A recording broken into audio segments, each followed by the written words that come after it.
I think playfulness is the key. I remember I met this great author called Tom Robbins, who's one of my favourite writers, years ago in the first One Giant Leap movie. And he said, playfulness, he said, he it doesn't believe wisdom can exist without it. Oh, that is great. I like that. Yeah.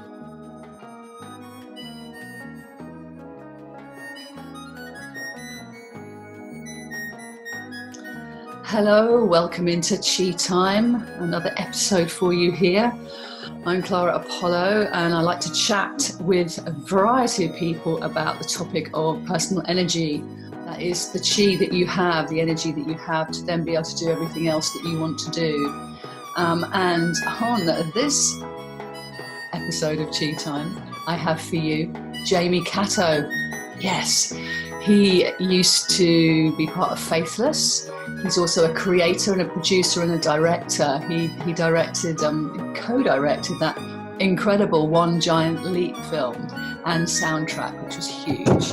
And we're going to play a track from it right at the end of the radio show. That's it. Sorry, Chi Time's going out on a variety of platforms now, and I'm trying to keep my head straight about which is going where.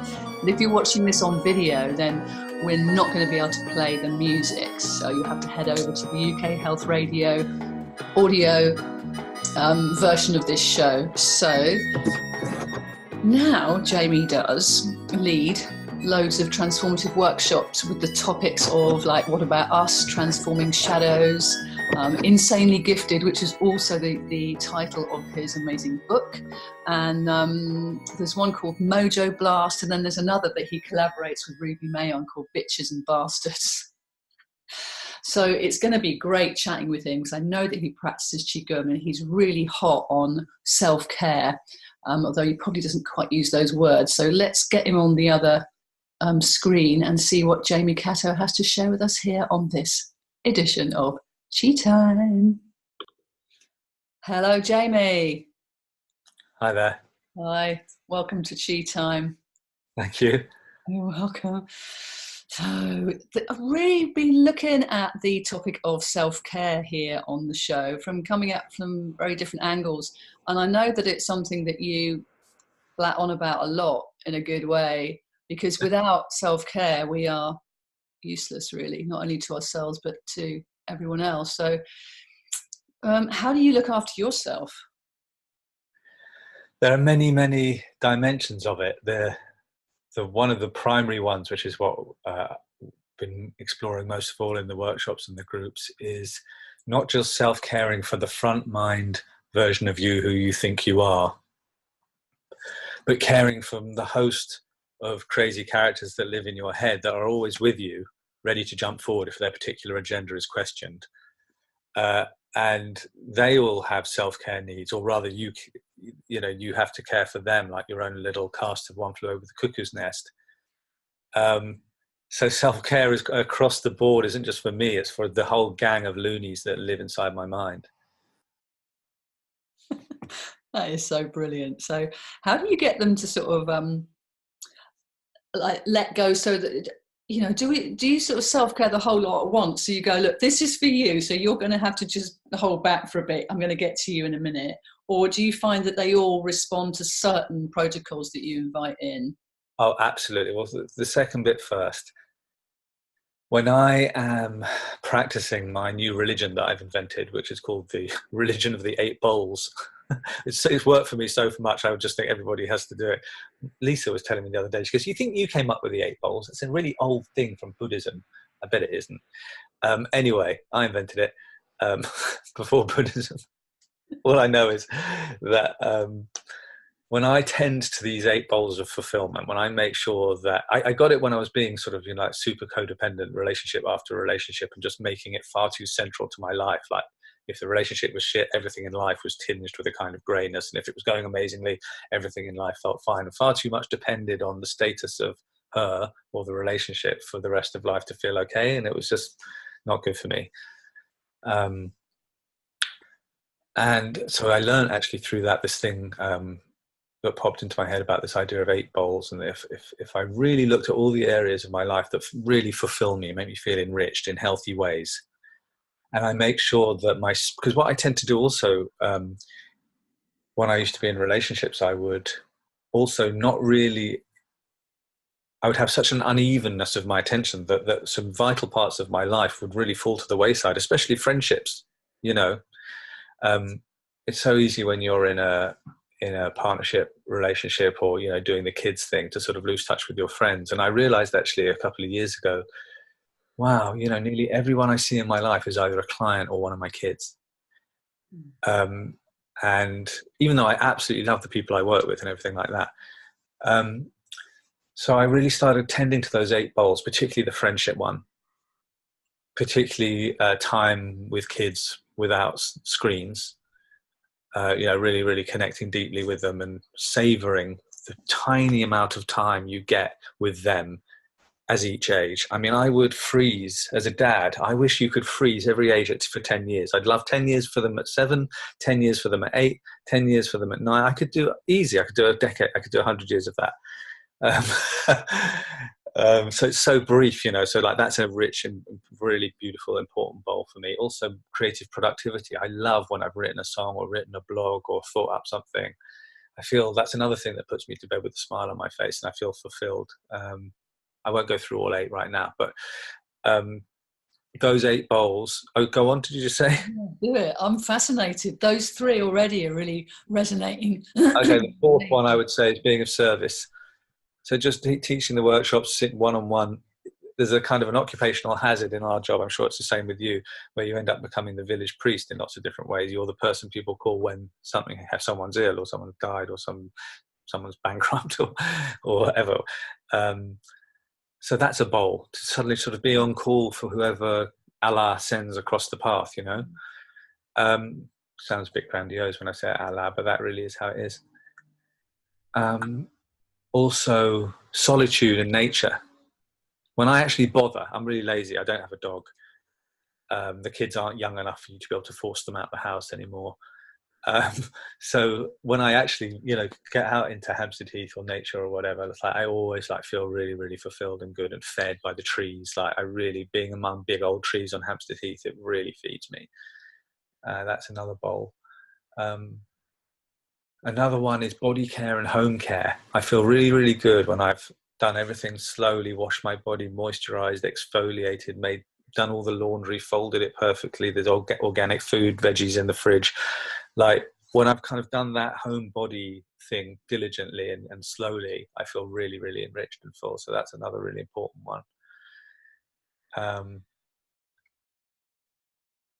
I mean, passion and eroticism and juiciness in sexuality is one of them. But when I first did the 8 bowls, it wasn't one of them, because it was the idea of the 8 bowls was things that weren't that. Because that had had too much. That's not, yeah, no, I'm glad that one came back in. That makes sense to include it. Yeah, but there had to be a time where I had to really look at the other, you know, like that wasn't one of them. It was like, it was because that one had taken so much precedence. The other ones were the reason the practice even came into being for me. Okay. So yeah, now that's evened out a bit more. So what's number 8 then? Good question. What's number 8? Look, I've got them all up always on the screen here. Are you going to get it? Oh yeah. I guess my journey of learning and awakening and developing and noticing and softening and letting go and heading towards my death. That journey and the ways that all the angels and the guides and the pixies punk me and play with me, and Lakshmi dances with me, speaking in a northern accent when we listen to reggae, and all those different little crazy parts of my particular spiritual inclination, and the way that I experience the richness of all the different colors and flavors is a beautiful bowl. And when I've been immersed in that, whether it be just simply meditating or whether it be like playing with my own little world of deities that visit me, that's a big bowl. Wow, this is fascinating, and it makes real sense as well to take care of these different aspects of the whole, because behind it all is the awareness of the eternal observer. Yeah, that's the big bowl it all sits in. Yes, Yeah, of course, of There's course. 8 bowls inside a great big bowl. And then when you ding them all, they all It brings dance. you back to presence. Exactly. It's a meditation bell. That's what meditation really is to bring all that to you through that sound wave. Yeah, yeah. So this going into nature, this biophilia, I think that's what the word is. I learned that word last week. Couldn't pronounce it for a bit, but that love of nature that we just recognize when we get out in it is something that I've had to teach myself to do, because like you, I haven't got a dog or a child at home anymore, and yet I've got the forest across the road, and I know that just running out into nature or into back garden or something happens then, and there's a breadth and a being. You're not feeling so constrained, and I think it's so important to feel space in our lives. Absolutely, especially if you live in a city. You know, we literally can't see the horizon. Forget the metaphor. We can't see our horizons, which means we can't see where we could go, where we could be, the possibility, the hope, what could arrive, who could come over the hill of the horizon. You know, it's like it's just not there for us. So we need to create our horizons. And, you know, just being next to trees, you know, it sounds like a silly cliche, but trees have very rooted energy. I mean, if you need any grounding or rooting, it's pretty kind of binary. Be next to a big tree that has deep roots and just feel its treeness and borrow some of its treeness, its rootedness. It's very happy to give it if you're willing to open to it. What I've really understood is that the treasure of life is all in the yin. I know I go on about that a lot. But it's the sexuality, the creative inspiration, the rootedness for the tree. It's about how much you can open the door. It's not about how much you can generate. So we've been taught and brainwashed in life that we're supposed to sort of generate love with each other in a relationship, or generate success in our business, or generate what we need to do next. A very yang, linear, here to there, masculine way. But actually the yin, especially with sexuality, especially with creativity, and especially with the rootedness of the tree, if I open the door, it's about how much the river of sexuality or the river of creativity is there. It's massive. It's like much bigger than anything. How much can you let through? Like the electricity grid of your home. Is your fuse box going to blow? How much Qigong have you been doing to make sure your system isn't just going to crash when all that powers through you?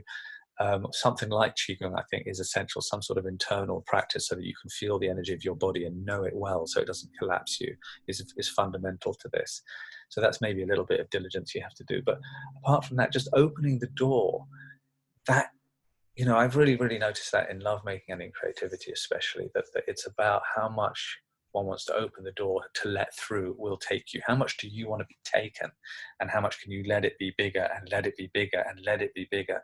How much can you let it, you know, how much can you let it take you? How much can you open the door? That's really and that's what prayer is. It's letting the divine or God or whatever come down into you. It's opening and receiving. So the story of the Holy Grail, we are the Grail. You're searching for the Grail. You're searching for your ability to be a cup that is filled by the divine or whatever it is you believe in. And that's what we are moved when we dance. We aren't dancing. We are laughed when we laugh. We don't laugh on purpose. It just arises in us. We don't stop it. We are laughed. We're smiled. We're moved by creativity. We're made love to. You know, when you're really making love in the most beautiful way, it's making love. Wow. And we're there, passengers. We are the passengers. That's it. And it's daring to let yourself surrender. It's like, what happens if I let go? All of this could be available if we stop trying and pushing and putting in boxes and expecting and all of the stuff that forms the energy of blockages, really. So, Jamie, have you got a track that you'd like to play us?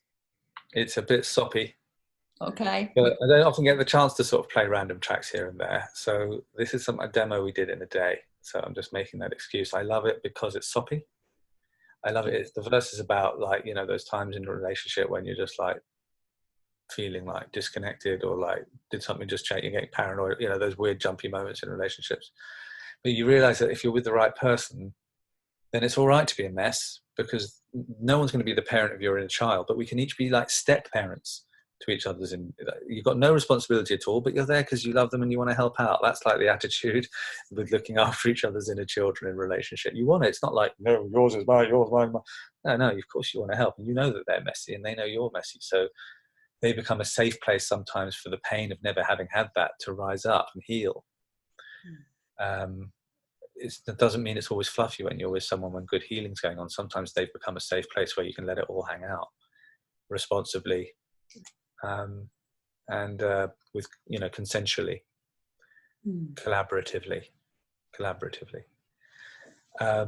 So yeah, it's a song about that, and I just wanted to play it also because I sprang my middle daughter out of school. I was so excited about this idea I had for this vocal ending, which happens at the end, that I sprung Lola out of school to quickly come and sing it. I couldn't wait. And made her come and sing the backing vocalist when she was 14 out of school. And that was a thrill for me to just grab her and not wait. Yeah, quite. Not waiting for school to finish. You've got backing vocals to do and they have to happen now. Great. So what's the name of the track? Rise and Heal. Right. So this is Jamie Catto and his daughter, Lola. Rise and Heal for you here on Chi Time. Thank you. Yeah, so if you're watching this, you won't have heard that track because we're not playing it on the video. But if you're listening to it, then that was Jamie Catto and with Rise and Heal. Beautiful track, Jamie. It really is. I don't think that should be hidden away. Bring it out, bring it out. Oh, you just did. There's talk of doing a solo album this year. Like, it's just like, can't put it off any longer. But it is there's something so wonderful. It's so polar doing something like that. It's so wonderful and so mortifying at the same time. Sounds right up your street, though. You're really good at doing this balance thing. I mean, all this positivity that's going on, and you're going, trigger your shadows, talk to your demons, mojo them into angels. It's brilliant the way that you bring it all forward, and it's all accepted. Thank you. I think playfulness is the key. I remember I met this great author called Tom Robbins, who's one of my favorite writers, years ago in the first One Giant Leap movie, and he said playfulness. He said he doesn't believe wisdom can exist without it. Oh, that is great. I like that. Yeah, I'm going to play the One Giant Leap track at the end if we've got enough time, because we've got a little snippet from Ken Cohen coming up. He's going to be talking about the Buddhist Healing Sounds Qigong. And I know that you're a Qigong player as well, and you mentioned it a little bit earlier about how important that is to your self-care. And I know I wouldn't be here today doing what I'm doing without that awareness that it teaches me every day, because it's all about the now moment, isn't it? No matter how much we've done in the past, it's like, well, where is it now? Where is your chi now? And where is that? We can do a really great exercise in the Sacred Fool thing, which is starting soon. We got actually a free workshop this weekend, but you won't know, the listeners, it'll be a week ago, so this is not helpful. But we've got. It happens also in the Maze of the Sacred Fool, which begins April the 1st. We do this a lot of Qigong-based exercises that aren't exactly billed as Qigong, but certain kinds of body scans where we just learn the inside of our topography. So everyone has an inner landscape. Everyone has cliffs and bogs and areas and certain places in their body that act up when they get triggered in certain ways. And if you know your landscape, your solar plexus, heart, throat, belly, if you know how it all feels when certain things happen, you learn it so that you're not so surprised by other people's crappy behavior.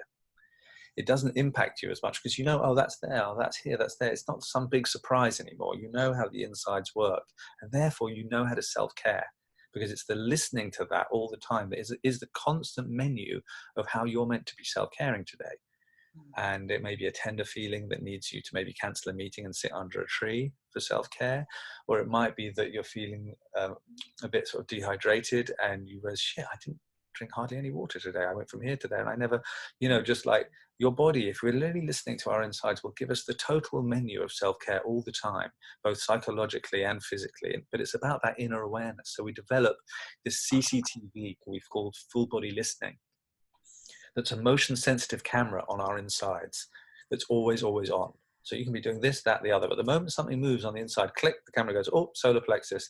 The first way you meet anything is interior, is internal. And that is kind of very Qigong-y, but that gives us always that pause that Viktor Frankl talked about, who was in the Holocaust. He said between any stimulus and reaction, there's a moment of choice, and that's where who you are lies.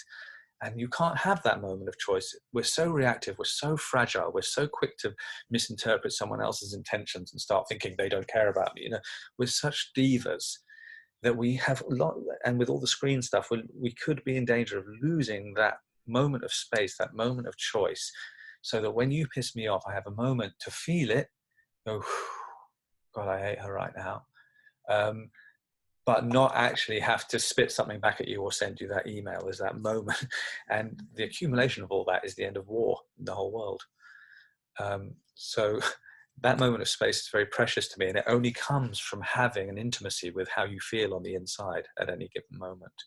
Yeah, that's put so eloquently, Jamie. Thank you. That reverence for the space in between, and your option to be able to realize that you can choose. And yeah, full body listening, definitely coming from Qigong. I mean, I had no idea I had an inner landscape until I started having a look. And, you know, even now it's one of the practices that that challenges me, because it requires space and time and no expectation. Yeah, no So, result, not a results driven thing. no. Really learned that in this business that I've been in recently, the snake oil business. You can't have any kind of agenda or attachment to how many people come, how many people got it, how deep they went. All of that stuff is for you. That's nothing to do with coming and sharing and giving your gifts. That's like taking your beautiful unicorn and saddling it like a donkey to carry your self-esteem issues up a hill, or your money worries up a hill. That's what we do with our projects. We take these beautiful, glorious, magical things that are not here to get us things. They're here for us to be devotional to them. And yet we think, no, you're here to that. We kind of prostitute and think, no, you're going to get me this, you're going to get me that. You're going to get me money, you're going to get me acclaim, you're going to get me positive feedback, you're going to get me status. And we saddle, as I said, we saddle the beautiful, magical thing like a donkey. And instead of that, I've really learned that my creativity and my parenting and my mentoring stuff and creating things like that to help people with tools is all an act of devotion, of just doing it the best I can and not having any attachment to how many people left at lunchtime or how many people had the deepest experience of their life. That's up to their soul. It's nothing to do with us. You know what I mean? We make the food. In fact, we don't even make the food. We're the waiters of the food. God's in the kitchen. We're the waiters of the food. So that's all we're doing. So you just bring it, keep leaving it on the table beautifully. We arrange the food. Mm. Yeah. And then it's up to our our inner teacher or inner guru to sort of pick that up. So I'd love to talk to you about mentors and things like that. But we've not got a lot of time left. And what I'd really like to bring in now is the power of the healing smile, or the inner absurdity, or the inner fool. I mean, you've got your Academy of the Sacred Fool, for goodness sake, you know, you're really in on this. And that the healing smile comes from the Taoist tradition, from the Qigong. It's one of the most useful things that we can self-care with. But that from that chuckle, like you said earlier, you know, that the laugh isn't us, the laugh comes through us. And there's these different sorts of laughs. There's the sort of, there's nervous laugh, and then there's the belly laugh, and then there's the little cheeky smirk. And I think it's important to obviously laugh with people rather than at them. But, you know, is it something that's always been part of your life, this sort of laughter component? Very much so. Not in an. I mean, when I was younger, it was made me a problem child. So it was not always beneficial, or, but it also did save my ass on a good few occasions from getting a well-deserved hiding. For me, you know, laughter is just so intimate. We're so intimate in our laughter. We're so disarmed in our laughter. You laugh with someone. It's a bit like it's a placebo for intimacy. It's like when someone scores a goal in the World Cup. It's so weird.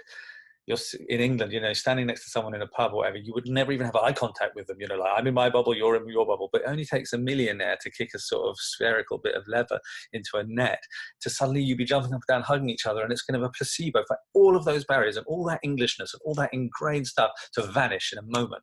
No wonder they play millions and millions. It's a placebo for the desperate intimacy everybody needs. And so is music. That's why sports people and music people get paid the most and revered as gods. It's because they bring this kind of placebo for everyone to either experience their magnificence in musical terms, for people to feel their shadow, their grief. You know, if you listen to pop music, 90% of the lyrics are like the most codependent, needy, desperate. You're not allowed to be like that in polite society, but you get in the car to just let that part of you sort of sob and be totally melodramatic with Adele or whatever. It's healthy, and the musicians bring everyone their edge that they can't often they're not ready yet, or they haven't dared yet to experience on their own, because we're in a really comfort addicted culture. And anything edgy or anything that is a tender feeling, people are like, nope, give me Facebook, nope, take me to the fridge. And so to play in all the areas you and I have been talking about today, you really have to be able to put your hand up and say, I am a human who is willing to feel some of my uncomfortable feelings. And that's really what Qigong has really helped me with, is like, what used to be grief, or what used to be, even jealousy or greed, can be experienced just as a sensation in the body. Both Qigong and Vipassana, Indian meditation, taught me that, is that you can experience them with all the story of I'm sad and all the terrible things that have happened or might happen, but you can experience it as well in parallel, not instead of, but you can have it here too, where you're just experiencing it as a sensation, as a curious person, feeling energy moving and change happening without needing it to be this or that. That can happen at the same time. It's not like running upstairs and bypassing, I'm not a person. It's like extra satellite dishes or TV channels that can all be switched on at the same time. And the smiling one you were talking about is like a kind smile that is always available. There's the kind smile channel that no matter what's going on, you can kind of throw your hands up. It's how to, the sacred fool accepts what is and isn't out of our control. The Serenity Prayer is where the sacred fool lives. Lord, give me the strength to change things I can. There's something to let go of the things I can't. I always get it wrong. I don't think I've ever referred to that prayer and got it once in 30 years. But you know the one. Yeah. So, not agonizing about things which are outside of our sphere of influence. That's how we smile. Being punked by the angels, we smile. You get home, you see the whole house burning down, everything's gone, you smile. Like Ram Dass talks about this story called So, this guy that every time anything happened, he's like, So, just like everything, just accepting, yielding, aligning with what is, accepting what is, and working with that realistically rather than bitching and moaning about how we wish it was or how it isn't. That's even more efficient. It's not like a hippie thing. It's more efficient to deal with things as they are, just efficiency wise. And yeah, so there's a couple of things coming up. The Sacred Fool, we have the online adventure of the Sacred Fool, which is called Amaze, and it's 40 days and 40 nights of teachings of me bollocking on. And the videos are really funny every day because Lisa, my friend and ex-partner or partner in crime with Sacred Fool, she edits them and I don't get to see. We shoot all the stuff and then I just give it all to her. We've split it into 40 themes, 40 archetypes that I've kind of invented: the cup, the mountain, the cloud, the child, yin yang, fire, whatever, and things I want to say that I think are relevant to our day about that. But she's edited it all and sort of heckles me on the screen, writing things on the screen in the edit, and I don't get to see it before it's finished. So it's a really great letting go, and another yin sort of yielding to her kind of humor, because she's very, very wise and very irreverent like me, and irreverent like me. And so when I'm sort of really earnestly looking into the camera and going, when you really contact that deepest wound, and she's got written above me, his mother, his mother, his mother, stupid things like that. Anyway, she heckles me through it, but there's 2 audio exercises, actual meditations a day of different quirky things I've come up with, and you also choose a spirit animal that comes with you, one of a monkey, a lion, an owl, or a wolf, that sends you a little message every day connected to their flavor of the theme. So there's a lot of stuff, and you can do as much as little as 40 days and 40 nights spread over 3 months. And that starts April the 1st at academyofthesacredfool.com. Well, of course it would, because that's April Fool's Day. Oh. Yeah. So that's in a few days from now. And the other thing is, later in the year, I've just finished my first film, big film that I've finished in about 10 years, called Becoming Nobody, which is about my adoration of Ram Dass. Everybody's busy being somebody. I'm delighted, and I can't wait for you all to see it. I know. Jamie, would you come back and talk to us about that a bit later on in the year so that we can get a little bit deeper, because we're seriously running out of time here, and I'm so glad that you shared with us about the what you just showed us about the Fool. What was it? The Academy of the Sacred Fool. Did I get it right? Yeah. Amaze. And did you say there was going to be a special code for Qi Time this year? year? I don't know what the code is. You're going to have to flash it up on the screen or tell your gang. I'll be hasn't been generated yet, but we're going to do a special Qi Time code so that you get a chunk of change off, a percentage off, like a cheapy ticket to it. Cheapy ticket. So you see what we did there. Thank you. Thank you so much for sharing your wit and wisdom with us. And you do have piles of it. So, yeah, I know we've only sort of scratched the surface in a way, but it was deep and it was meaningful. So thank you so much, Jamie. If anyone wants to catch me not online, just come to jamiecatto.com. I'm doing stuff all over the country all the time. Of course, of course. And you're all over Facebook and Insta and all of that. Yeah, I'm really lonely. I mean... jamiecatto.com is the place to go, and there's free resources as well on there. I mean, isn't the first chapter of your amazing book, that insanely gifted book that I highly recommend to people on there? There's 8 free 2-hour workshops actually in the shop. I just made them all free because no one was buying them even for 50p, and then I made them free. We had like 10,000 downloads. Oh, great. So lovely free resources for people to hop over to right now if you... So once again, thank you for being part. Thanks for having me. You're welcome.